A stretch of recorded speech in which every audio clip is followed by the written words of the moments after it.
Coming up on this episode of Focus, we honor the men and women who served in the armed forces. Reporter Brittany Garzillo meets with World War II veterans who shared their memories of the Battle of the Bulge.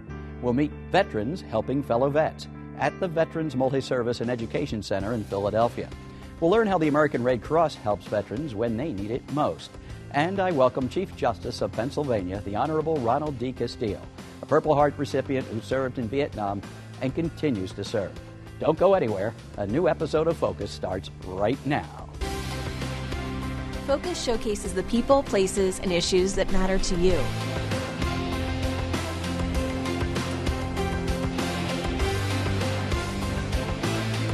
Everybody has a story. These are the stories that uplift and inspire right here in your neighborhood. Focus on what matters. You never know what you're going to see when you tune into Focus. Support for Focus is provided by the people of Air Products feel privileged to bring this programming to you. By supporting education and the arts, Air Products strives to improve the quality of life here in the Lehigh Valley, where we call home. You're safe at home at Luther Crest, a Diacon senior living community in Allentown. Our mission is to offer premier accommodations and services so residents can cultivate a healthy and fulfilling retirement. At Luther Crest, we offer independent living apartments and cottages, personal care, skilled nursing, rehabilitative services, and more. Plus, the Luther Crest team strives to provide each person family-like support. You might say it's like a home run. Luther Crest. News doesn't stop. We cover it 24/7, 365, because that's what our readers demand from us. You need to know what's going on, who's playing by the rules, or who's breaking them, who's winning and who's losing. The full range of the human experience plays out every day in the pages of our newspaper and website. The platform you choose to engage with us is your business. Delivering the news is ours.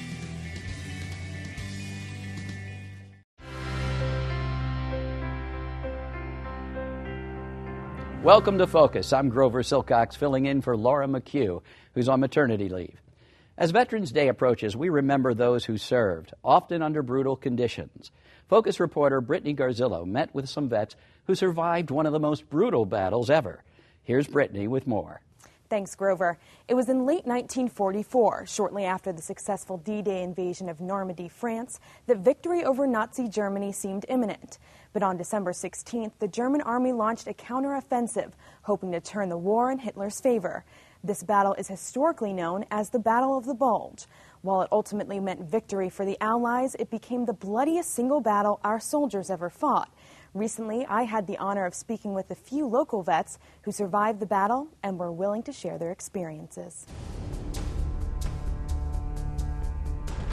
On December 16, 1944, German armies initiated what is known as one of the bloodiest battles of World War II, the Battle of the Bulge. It was a surprise offensive on American soldiers in the densely wooded area of the Ardennes Forest. The battle cost the lives of 19,000 American soldiers and about 20,000 German troops. But this last-ditch effort sealed the fate of Hitler and his Nazi regime. One soldier fighting for freedom over tyranny was Allentown native Ray Brong. This was Hitler's last big push. He threw everything he had in there and he lost. And it was good he did. Ray was drafted the day after his 20th birthday and became part of the 84th Infantry Division of the 909th Field Artillery Battalion. Airplanes were going over into Germany, and airplanes were coming back. It was like a two-lane highway. They were going in and bombing.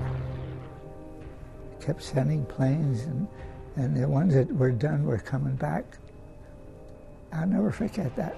Amidst the buzz bombs and shellings, Ray endured the brutal sub-freezing temperatures and snow-covered forests during the Bulge. It was very cold, and we had snow during that time the battle was on. And I did sleep a few nights in a sleeping bag, and I slept a couple times in a foxhole. While Ray and countless others risked their lives to end the Second World War, Evangeline Koyman of Allentown fought to save them. The French Legion of Honor. I won it. All the patients that we had were within an hour after they had been injured, and we took care of them. We gave them an intravenous, and the corpsmen did all the administration of the penicillin. Penicillin became very popular in World War II. Shortly after graduating from St. Luke's Hospital School of Nursing in 1943, Evangeline enlisted in the Army and became part of the 59th Field Hospital in the 90th Division. We saw head injuries, chest injuries, abdominal injuries, arms, legs, back. We just saw just about everything. When they shot, they didn't care what they were, which part of the body they were doing it, they just shot. Only a few miles from battle, Lieutenant Koyman and other trained medical personnel worked around the clock to care for the wounded. We had 12-hour duty, and we had it 7 days a week. We knew we had to have it, and no saying, well, I need my day off. No. Robert Smith from Northampton, a trailblazer of the 70th Infantry Division, was held as a prisoner of war at the time of the Bulge, along with more than 300 other American soldiers in his camp. The camp didn't have any water run into it, so they put us to work in digging a trench to put a water line in, so they had water up in the camp. All we got on was a bowl of thin soup every day and a small piece of bread. That was it. I saw the results. 3 dead soldiers. It took Sergeant Gerald Jake Kohler from Bethlehem 40 years to open up about the horrors he witnessed in World War II. Everything is blown up by our bombings. About every 20, 30 feet, there was a bouquet of flowers, so you knew there was a body in there. Why all those people had to be killed to get Hitler. The valor of vets such as Ray, Evangeline, Robert, Jake, and thousands of others kept the world safe for democracy and led to one of the nation's greatest periods of growth and prosperity. For Focus, I'm Brittany Garzillo reporting. Thanks, Brittany. I'm now joined by Chief Justice of Pennsylvania, the Honorable Ronald D. Castile. Chief Justice Castile served in the U.S. Marine Corps, was wounded in action in Vietnam, and received 2 Purple Hearts. His service continued as District Attorney in Philadelphia, and for the past 20 years as a member of the Pennsylvania's highest court. Chief Justice Castile, thank you for coming. Grover, thank you. Old friend, it's nice to see you. Yeah, we've known each other since your Philadelphia days, when you were District Attorney. I know you spent 2 terms as District Attorney in Philly. You used to write jokes for me every once in a while. I never could use them because they were so bad. So. Well, yeah, they certainly don't account for your success afterwards, that's for sure. That's for sure. But we thank you for coming because we're talking about veterans today. And you are a veteran of the U.S. Marine Corps. You served in Vietnam. You were wounded in action. You lost your right leg as a result of that injury. And tell us a little bit about the circumstances of your war experience. Okay, yeah, I was a Marine Corps officer, a lieutenant, brown bar lieutenant with one little brown bar, and I had a group of about 30 teenagers, basically, who were my fellow Marines, enlisted Marines, and we were a rifle platoon, which means we were armed with rifles, hand grenades, things like that. And I was assigned a company sweep with my platoon, and that's 4 platoons going forward. And one of the platoons in the rear was ambushed by the Viet Cong, or the North Vietnamese Army, and there were Marines who were out in the middle of this rice paddy who were dead or dying. And in the Marine Corps, we have a motto. It's almost like a sacrament that we never leave our dead or dying behind on the battlefield. And I was assigned to go evacuate these Marines who were in extremis at that time. And so I led the evacuation, and during the evacuation, I myself was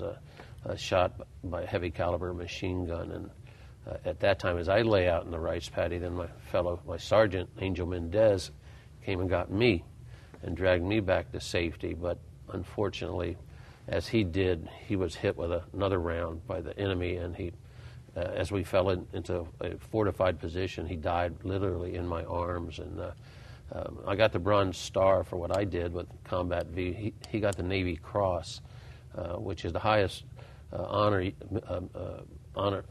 can get in the Navy or the Marine Corps. So right. He's a hero, and he saved my life, and here I am today, the Chief Justice of Pennsylvania. So you know how fate is interesting. It is interesting, and it certainly speaks to that bond between soldiers, sailors, the folks in the armed forces, especially those who faced combat together? Well, there's nothing like learning what a person's like in the heat of battle. So that's probably the ultimate thing. And I always thought that the ultimate challenge is to lead men in battle and then bring them back safely, which I tried to do my best. And I, of course, was wounded and ended up 15 months in the hospital system trying to survive with my amputation. That must have been an incredible experience to then be taken to Philadelphia's Naval Hospital. Is it Naval Medical? Yes, Navy Hospital in South Philly. It's now the Eagles practice field. How about that?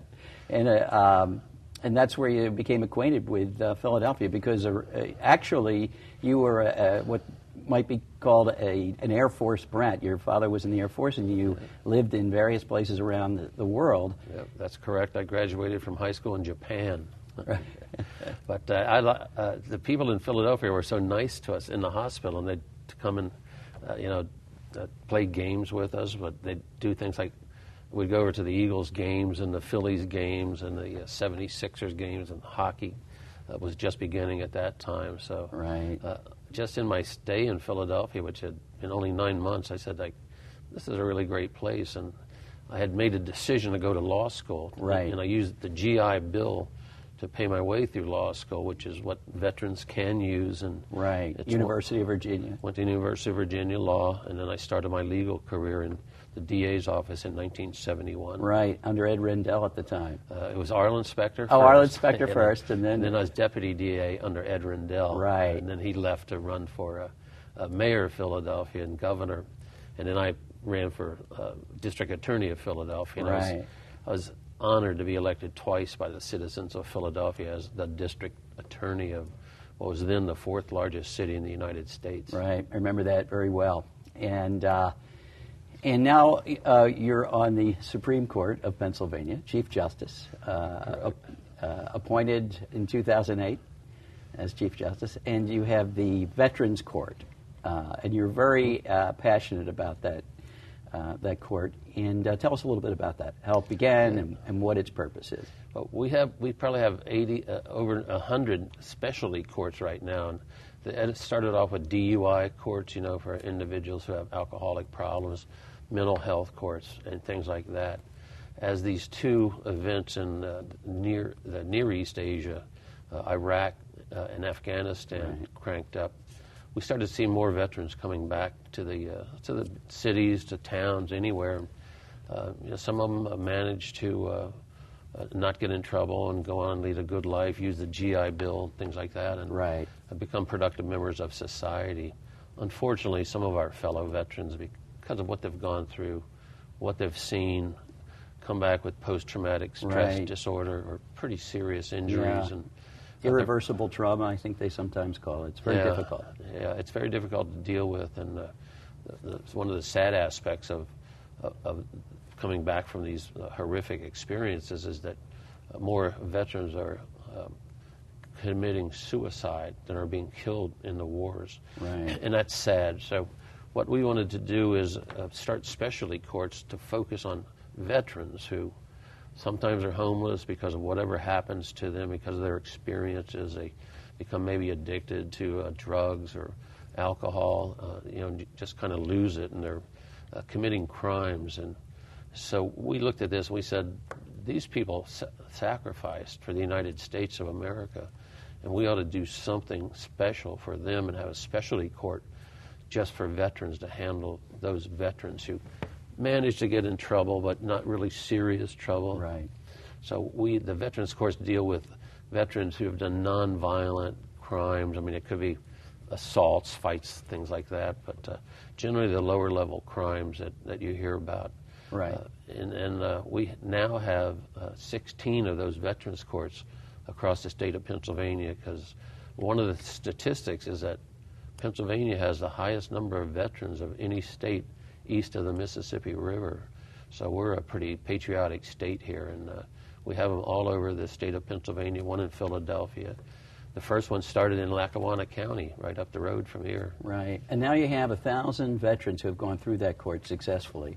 Yeah, there's about 1,000 right now, or almost 1,000, and it's had a pretty good success rate. And what happened is when the police arrest somebody, generally, that's how it starts, and they find that they're a veteran and it's the kind of low-level crimes that I've described, they refer them to the Veterans Courts. And our Veterans Court has a judge who's a Army Reserve captain who is a paratrooper. So he's no wishy-washy kind of guy. Right. Well, I want to thank you for your service and your continued service and all the veterans in our country. And I know you're up for retention, and so you're looking forward to this Tuesday. Yes, and continuing to serve. Okay, thanks, Grover.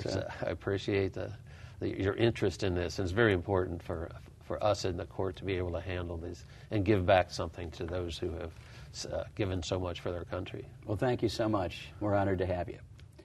And veterans often face a multitude of challenges, as we've just said, and in civilian life. When they need help, sometimes the best person to turn to is another veteran. In the Philadelphia region, a vet who needs housing or a job or more education can go to the Veterans Multi-Service and Education Center. All vets are welcome.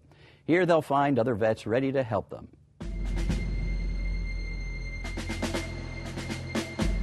When their nation called them, the men and women of America's armed forces answered.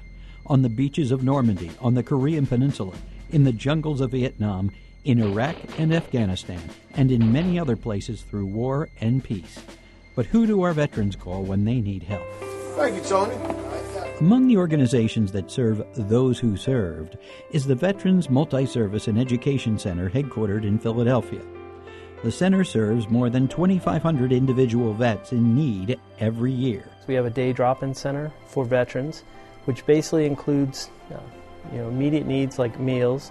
So we do breakfast and lunch 6 days a week. The center's third floor, dubbed the Perimeter, helps 946 unique homeless vets who walk through the door every year. And we did well over 175,000 meals during the year between our transitional housing and here in the city. About 75,000 veterans are homeless on any given night nationwide.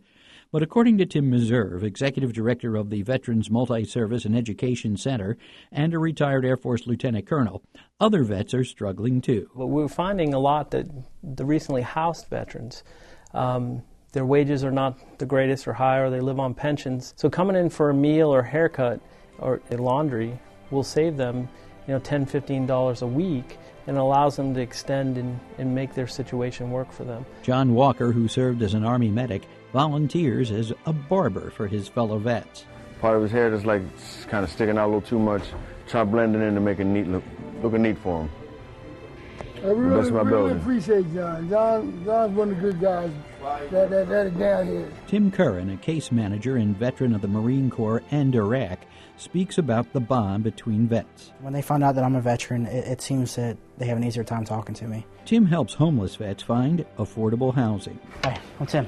I'm Gregory. On this day, Tim assists Greg Cook, a veteran who spent 8 active years in the Army and 18 in the reserves. And you're looking for a one-bedroom rental unit? Tim will find Greg housing and provide a bed, table, chairs, and other basics. Thank you, Tim. Thank you for your service. Staff members also coach vets who come to the center for help getting a job or more education. If we need to train them and get them certified in something like computers or even a forklift driver or a CDL license, we'll point them in the right direction and even offer classes here. If it's education, we can point them in the right direction for VA benefits or schools that will work with veterans. Initially, they need a job, they need that money to make the expenses. We want to go a step further and then get them to a better paying job and more in a career. Case manager Cassandra Flanagan, who served as an Army supply specialist in Iraq, points to the center's other veteran facilities. We also have a house for those veterans that are sick and ill. That's in LZ2. It's in Coatesville. We have another one for women veterans, Mary Walker House. We have a VSO, which is a veteran service officer. So he helps veterans get their disability compensations, things that are hard to find, paperwork trails. We all like one big family. Yeah. A family that looks out for one another on the front lines, at a post, or at home, in war and in peace. Joining me now is Jen Loconte, Regional Communication Officer for the American Red Cross, Northeast Pennsylvania region, and Walter Buzin, who now serves as a volunteer for the American Red Cross and its service to Armed Forces programs. Welcome. Thank you. Thank you for having us. Oh, it's my pleasure. It's our pleasure. So, Walter, let's start with you. You were a veteran during the Vietnam era, served in Vietnam, and you were on the receiving end of the American Red Cross services. Tell us a little bit about that. All right. At the time, I had gotten inducted into the service in the Army in '66 and sent to Fort Hood, Texas. And a while after training, right around Christmas, they told us, okay, you guys can go home. You got 1 week to go, take off. So at that time, I didn't have the funds to do it. So next thing you know, didn't know where to look at to go. So Father always told me, count on the Red Cross. So I tried. In the morning, I went to the Red Cross. That evening, I was on a plane going back to Jersey for Christmas. Wow, how was that homecoming? That was great. We were kids then, and I don't think any of us were much ever away from home on Christmas, and that would have been a disaster. That's great. And so now you actually give back by volunteering. Exactly. To me, that's the payback for what they did for me. Now I'm helping out other veterans to help them get their benefits, follow up casework, help with anything I can do to help to get the veterans going. To help them. Right. And Jen, tell us a little bit about the overarching services of the American Red Cross for veterans and for active military and their families. Sure. Well, Grover, the Red Cross has really been involved with the Service to Armed Forces program and with helping our military since way back in the days of the Civil War, really before the Red Cross even became the Red Cross. Clara Barton, who was the founder of the Red Cross, was actually a battlefield nurse, and she provided biscuits and bandages to our soldiers on the battlefield way back when. And that continues today. Mm-hmm, and so sure you have does. all of your programs, including one that's going on right now, the mail services, the holiday cards for heroes, is that it? Yes, yep. It's called the Holiday Mail for Heroes program. Right. It started on September 30th, and this is a program that's been going on for the last 6 years. We're asking the public to give something that means something. And it's basically the family members, groups that get together can fill out a greeting card, or children can make a greeting card for the military and then send it. It will get sent to the appropriate place. Right, and it seems like such a little thing, but it's really a big thing when you receive that card. And whether you're overseas or you're in the hospital and you're a veteran or you're an active member of the military, and it must mean a lot to the folks who do that, who contribute the card. It sure does. Whether it's a get well card, a get well greeting in the holiday card, or a simple thank you, it really does mean a lot to our military, both those serving overseas and our veterans. And that's just one program of many programs that you have in a continuum of care. You have pre-deployment services, post-deployment programs to help not only the veterans but their families. Sure. We also have our emergency communications program, which is a 24/7 type of program where if there's some sort of family emergency and the family is trying to reach their service member, they can contact the Red Cross to help them with that process. That's great. And also some hospitalization or therapy and medical services, I believe. Red Cross also provides some of those things as well. We do, yes. We'll go to some of the military institutions, the VA hospital, and hand out therapeutic supplies for our veterans. So in the tradition of Clara Barton, it still continues. It sure does. So I want to thank both of you for coming to our show and being part of our veterans program. And Walter, of course, I want to thank you for your service, as we thank all the veterans. So I can just say to the military out there, thank you for your service, and to the vets, welcome home. That's great. Well, keep up the good work, and again, thanks for joining us. Thank you for having us. Thank you. For more information about the organizations covered in this show, visit us online at wlvt.org/focus. Well, Brittany, it was amazing to see the vets who were in the Battle of the Bulge in your story. Oh, I know. Their stories are really remarkable. And when I asked them, would they serve their country again, all of them said they would. So it's really a testament to their character and how much they love this country. It is. And Chief Justice Ron Castile, an inspiration in and of himself, who continues to serve. And, of course, the American Red Cross and all those organizations that help veterans and active members of the military. Well, we want to thank you for joining us. Remember to focus on what matters. Support for Focus is provided by The people of Air Products feel privileged to bring this programming to you. By supporting education and the arts, Air Products strives to improve the quality of life here in the Lehigh Valley, where we call home.